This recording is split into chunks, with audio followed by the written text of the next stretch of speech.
हमारी यात्रा की शुभारंभ होती है टोकोबारी से सेसा के लिए, जो हमारे क्षेत्र का प्रसिद्ध पिकनिक स्थल है। विद्यालय के सभी शिक्षकगण इस यात्रा में सम्मिलित हुए और माहौल ऐसा बन रहा है कि गाड़ी नहीं डीजे चल रहा है।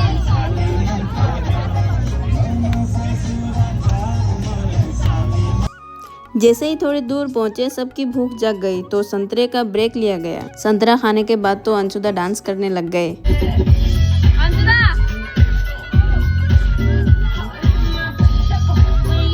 लेकिन रास्ता 1 घंटे का और गाड़ी की स्पीड देखकर ऐसा लग रहा था कि ड्राइवर ने गियर की कसम खा रखी हो। पूरे 2 घंटे लगा दिए। किसी तरह हम सेसा पहुंचे। पानी के बीच से गाड़ी निकल रही थी और भुवन सर रास्ता दिखाने में ऐसे दौड़ रहे थे जैसे ओलंपिक में हिस्सा लिया हो। गाड़ी से उतरते ही सब अपने अपने काम में लग गए।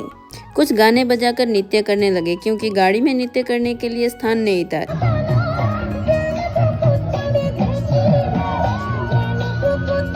जिन्हें नृत्य करना नहीं आता वे दर्शक बनकर आनंद ले रहे हैं और मैं तो बस अपने वीडियो बनाने में व्यस्त हूँ।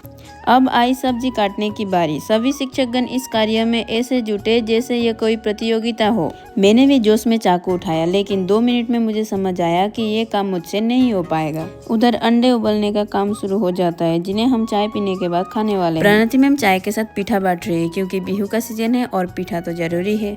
हम आसपास की सुंदरता देखने के लिए निकल पड़ते हैं। वहाँ का वातावरण बेहद शांत है।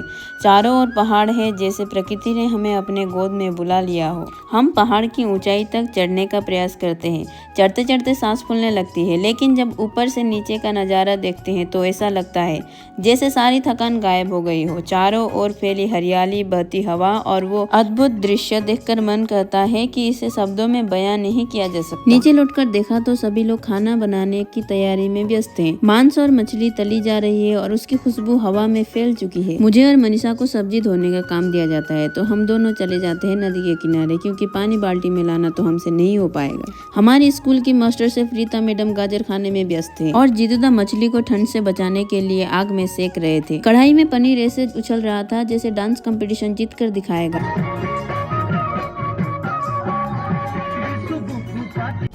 इधर भुवन सर और दीपक सर का नागिन डांस देखकर पुण्य सर और उनके टोली का डांस फीका पड़ रहा है।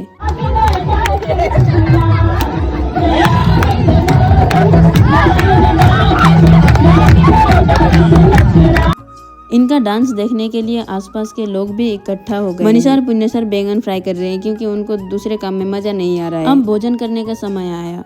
सब अपनी अपनी थाली लेकर बैठ गए। खाना इतना स्वादिष्ट है कि हर कोई तारीफ करते नहीं थकता। इंदु मैम चोरी के डर से अपना थाली लेकर कोने में भोजन के बाद फोटो खिंचवाने का सिलसिला शुरू होता है। हर कोई अलग अलग पोज देकर तस्वीरें खिंचवा रहा है।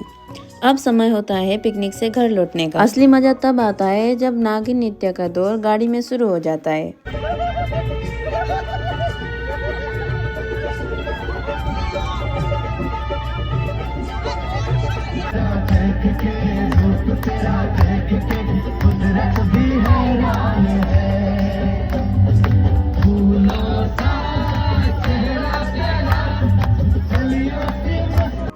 आखिर में सबको अलविदा कहकर हम घर लौट आए। यह पिकनिक नहीं, एक हास्य से भरपूर यात्रा थी जो सदा स्मृतियों में बसेगी।